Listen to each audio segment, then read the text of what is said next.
Hey, welcome to Integrative Preparedness. I'm Steve Smith. We're out on one of our biking expeditions out here on the trails, and one of the things that we do, of course, we always do a number of things. We'll go out and they play and get exercise, ride the bikes. The kids will ride them back through the woods, and there's a big creek that runs back through here, and it's got nice banks. If you saw that. If you saw that video over on Patreon, to where Hallie, my student, was up climbing up the vines and everything, that's the creek that runs through here, and they'll ride their bikes up and down the banks, and it's just a good time. It's a good way, like farm kids. I mean, country kids do this all the time. A lot of city kids don't ever do it, but we do it. We get down in these woods, and they're available, and people who don't use them don't know what they're missing. But one of the things that we do is, while we're out, we look for plants that are helpful, edibles and things like that. And one of the very best, and I just came over, and the kids knew how to identify this anyway because we grow it. But I always give a test when you can, right? Uh, but I noticed that there were like a whole row of. Let me see if I can get it right back here. Do you know what that is? Starts off with flowers. The flowers drop, and then you have small green. See if I've got there for you. Small green berries on purple stems. That then those berries will turn very dark purple. You know what that is? That's elderberry, nature's medicine. I think I've told this story before. But I think it's been a while. We're big believers in elderberry. If you've ever taken that medicine during the flu season called Sambucol, it comes from elderberry, and I'll tell you how I discovered it.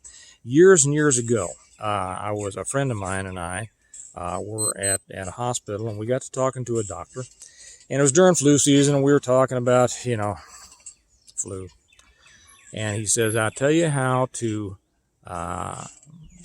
never get the flu, never get badly sick, and not have to take the flu shot." And of course, we were interested in that. He has to take it for his job, or I guess he'll get fired. I don't know what. But he says that he was doing his residency at Johns Hopkins, and this was years ago. And they got a guy from Bethesda Naval Hospital. Bethesda had sent over this guy who was dying of the flu. He was so bad that they'd called his family in and said, he's doesn't have till tomorrow. You better come say goodbye.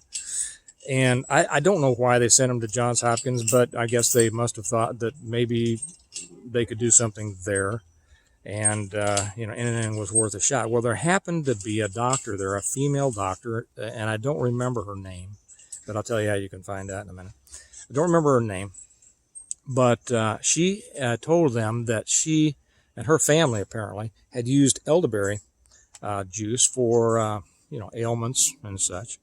And if they were willing, although there wasn't any peer-reviewed studies and literature out on it, if they were willing, she'd be happy to make something up and try to give it to him. And of course, they said yes because he was dying.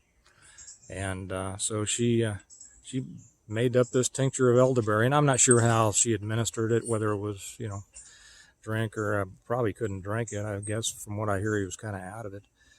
Whether it was IV or whatever, she gave it to him. and this doctor that I was talking to said the next day this guy was sitting up in bed eating and just about on his way home. So I started looking at and that nurse, that wasn't a nurse, it was a doctor. That female doctor evidently then patented the or whatever, and came out with what you know as Sambucol, which is the brand name of a certain kind of Sambucus liquid. It comes from, this is called the Sambucus nigra, the black Sambucus. It grows here in North America. It's one of the very good strains of Sambucus. You can also buy Sambucus in just called Sambucus from vitamin places and places like that. But you can also grow it yourself. We grow a lot, but when you can find something like this out in the wild, you're ahead up, and it's good when you can learn to identify these things. So, like I say, that is nature's medicine. Probably when we get into, I'll probably do something like this again when we get into the fall and the flu season, and tell you. Oh, I should say something else. We started taking this, and we realized we weren't getting sick, and I mentioned it to my mother, who is now in her 90s, and I mentioned it to her some years ago, and she said, "Well, yeah," she said, back in the old days, and I don't know whether this was common all over the country or not, but she says everybody pretty much left a pitcher of elderberry wine on their or a decanter on their dining room table, and whenever somebody started feeling a little dodgy, they went in there and had a glass of elderberry wine and fixed them right up. So here we are, nature's medicine cabinet. There's a lot out here that will help you. I love natural. I'm not an expert by any means. I know a little bit, but there's a lot of people out there that know a lot more than I do. So I'm not going to jump into water that's too deep for me to swim in. But that might be an interesting thing and an important thing for you to add to your preparedness knowledge. And there's plenty of books out there, and I'm sure there are plenty of YouTubes that will give you a lot of information. Anyway, that's what we're doing, and it just made me think that I probably ought to shoot this. So you all have a good day, and remember that we prepare well today in order to live well tomorrow, and some of that preparation is knowing where and how to get stuff that you need when you need it. You all have a good day. I'll talk to you later. Bye-bye.